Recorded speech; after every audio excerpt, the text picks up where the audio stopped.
Welcome to Chapter 3. So in Chapter 3, we're going to be talking about systems of equations, usually systems of linear equations. So one of the big things, the first thing that we learn is how to solve them by graphing. So when you have two or more related unknowns, you may be able to represent the relationship with a system of equations, or a set of two or more equations. A solution to the system is a set of values for the variables that makes all of the equations true. When we're talking about doing this graphically, what we're going to be doing is graphing both lines and looking for the intersection point. That intersection point represents the point that is true for both lines. So I set up the first couple where they're already in y equals 4. We literally just have to graph it to see what's occurring. So I'm going to graph my first one in red. So 3 halves x plus 4. So I'm going to start up at the 4, start at the y-intercept, and a slope of 3 over 2 means up 3 and over 2, up 3 over 2. Then I'm going to go in the opposite direction. It is very important that you mark as many points as possible along your slope because you want to be as accurate as possible when graphing here. If you're not being accurate, you're not going to be able to see the intersection point. So please get in the habit of marking as many points as possible. Next, I'm going to do my next line. So my y-intercept is down at -4, and then I have a slope of -1/2. So down 1 over 2. So I follow that pattern.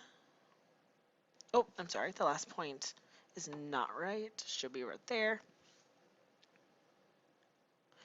Then again, make as many points as possible in both directions to keep your line as straight as possible. And again, on the smartboard, it's a little bit harder to graph than it is for you guys. However, my line should be crossing right there. So after you graph both lines, you want to mark that intersection. And the solution is you actually giving the point of intersection. So I'm going to call that point. That is -5, -2. Oh, I'm sorry. That is -4, -2. That's going to be my solution. You have to give the point of the solution. If you just give me the graph, it's not quite going to be good enough. All right, so let's do the next one. So I start with the top one again. So y-intercept down at -2, and then a slope of 1/2. So up 1 over 2. So I'm going to mark each of those points. Again, marking as many as possible. Then connect them up.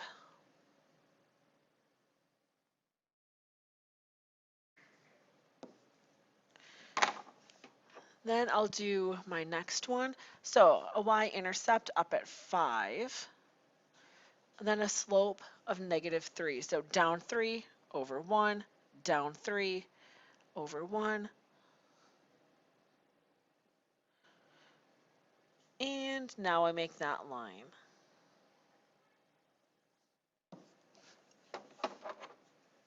So look at my intersection. So there's where my two lines cross. So now my solution is that point. So I'm going to write it as x of 2, y of -1. All right, so for the most part, pretty basic. You know how to graph lines. Now it's just graphing two of them together and then finding that intersection.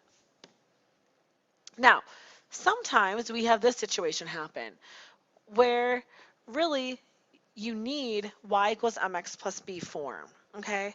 That's really what we're looking for. And I'm sorry, there's a typo here. That should be an equal sign, not minus. I apologize. So before we can actually graph these, we're going to have to get both equations to y equals mx plus b form. So for my top equation, I'm going to add x to both sides. So I'm going to transform that to y equals x plus 1. And then I don't need that equation anymore. Then here I'm going to subtract x from both sides. So I'm going to have 3y equals negative x plus 15. And then I have to divide everything by 3 to get the y by itself. So that one becomes y equals negative 1/3 x plus 5. Okay, and I'm going to erase this stuff because I don't want it impeding on my graph. But so whenever you have these, there will be circumstances where you have to solve it for y. You have to get it into the y equals mx plus b form. Now you do exactly what we just did on the previous slide. I'm going to graph the first one. So start with my y-intercept up at 1, and then a slope of 1. So up 1 over 1, I get all of these points.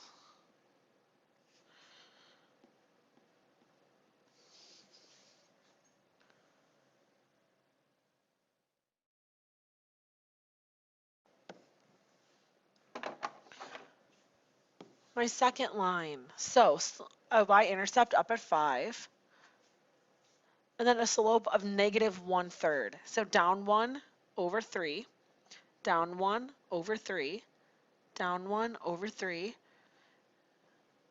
And again, at this point, you're going to be able to tell where it's going to cross, but still draw both lines for me. We're going to mark that intersection, and then we're going to say what it is. And that looks like the point 3, 4. Next to 3, and a y of 4. All right, looking at our next one. Again, same deal. We need to get the y by itself. So first step, move the x over. So I'm going to add the x to both sides. So this one's already finished. The y is now by itself. Oh, I'm sorry. That should be a -2.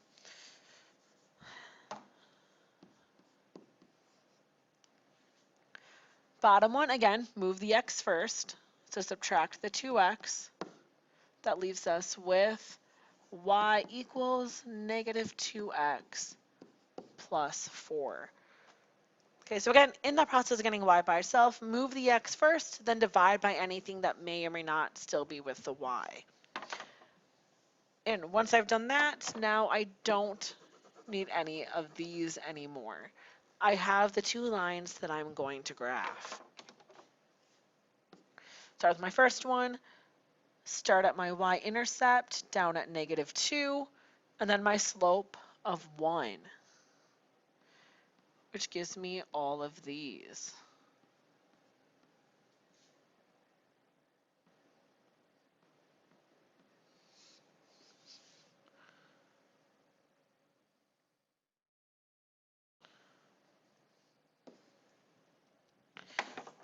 Then my bottom line starts up at 4 and has a slope of -2. So down 2 over 1, down 2 over 1, and I get all of these points here.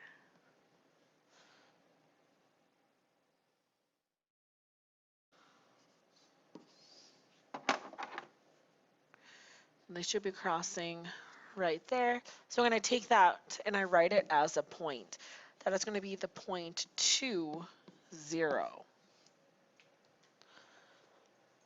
All right, so that's the basis of all of this. All right, graphing both lines, looking for the intersection. But there are some unique cases that can happen. So here's two cases.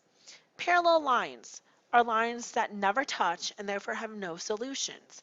Coinciding lines are lines that are on top of each other, which means they have infinitely many solutions. So I'm going to show you what both of those cases end up looking like. So here, my first example, both equations are already in y equals mx plus b form. So I'm going to look at this. Start up at 1, slope of 2/3, up 2 over 3, 2 over 3, up 2 over 3.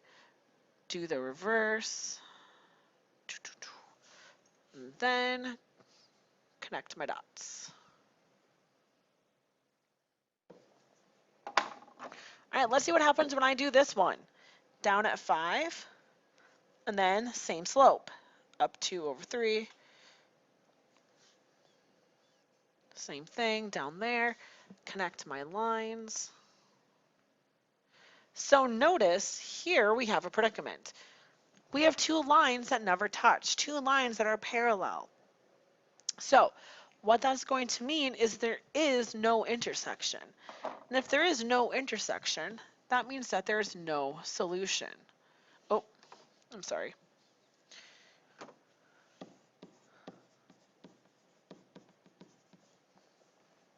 All right, no solution for this case. Now, you can tell probably right away, because if you see that they're the same slope, but different y-intercepts, that kind of clues you in that something weird is going to happen, okay, that they're not going to touch.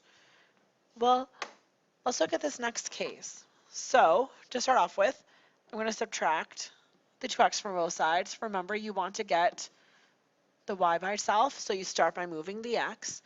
So you'll have 3y equals negative 2x plus 6. Then you want to divide by the 3. So I'm dividing by 3. I'm going to have negative 2/3 x plus 2. Right? So that's going to be my first equation. My next equation, again, move the x first. So I'm going to subtract the 4x. That's going to leave me 6y equals negative 4x plus 12. Divide by 6. So negative 4 divided by 6. But we're in algebra 2, so we know how to reduce fractions. That can reduce by a factor of 2. So really, that will turn into negative 2/3 x. 12 divided by 6 is a plus 2. All right, so I have both of them in a graphable form. All right, so done with these. I have my two equations I can graph. So let's start with the y-intercept up at 2. Then negative 2/3 down 2 over 3. Follow that pattern as long as possible.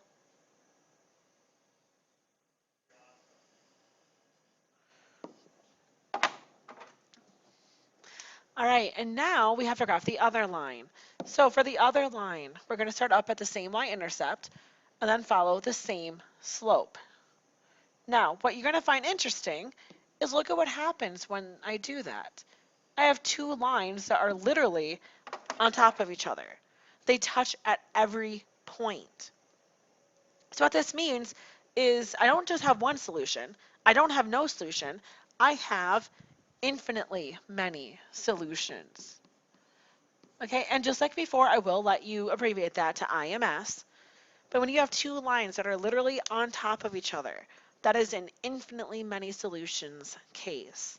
All right, every point that they have is a solution. And those are going to be your two special cases when you're graphing these lines. All right, so finally, word problems. Not always the most fun, but kind of give a better application for what's happening. So let's take a look at this. You and your best friend have lemonade stands and decide to start a competition. You have already made $30 and make about $5 per day. Your friend does $21 and makes about $8 a day. In how many days will you have the same amount? And I'm sorry, I forgot the word same in there. And what will that amount be? All right, so first we need to get some equations written. So let's take a look at this. So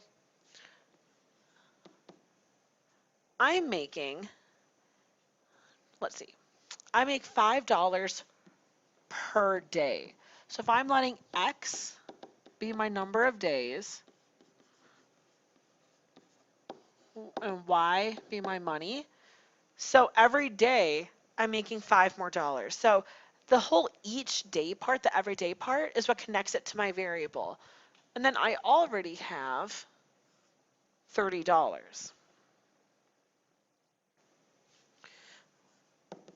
My best friend makes $8 per day. So it's what's connected to the variable. But they're only starting off with $21. So what we can do, we can graph both of these and see where they intersect. Now, because I'm starting with such high Y values, and I know that I'm going to have a positive answer, okay, an answer in the first quadrant, I'm just going to do something that usually we find a little bit naughty in math class, okay? I'm going to break my graph. Now, in Prob and Stats, you saw that this is doable when it comes to scatter plots. And again, it's not recommended, but I'm going to do it just so I'm not graphing forever. And I know that my graph is going to meet somewhere here in that first quadrant. So I'm going to start counting at 20. So here's 22, 24, 26, 28, 30, 32, 34, 36, 40, 42, 44, 46. So again, by making that break, then I'm just going to count by ones. And then over here, I can just count by ones. 1, 2, 3, 4. So I have my days and I have my money. So let's take a look at this. First equation, 5x plus 30. So I'm starting at 30. Then I have a slope of 5. 1, 2, 3, 4, 5. Over 1, 2, 3, 4, 5. Over 1, 2, 3, 4, 5. Over.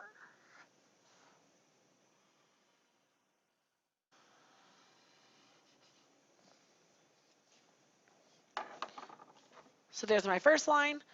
Then my second line, 21, is my y-intercept. And then I have to go up by 8. So 1, 2, 3, 4, 5, 6, 7, 8. 1, 2, 3, 4, 5, 6, 7, 8. 1, 2, 3, 4, 5, 6, 7, 8. Oh, and I need to go down a little bit more.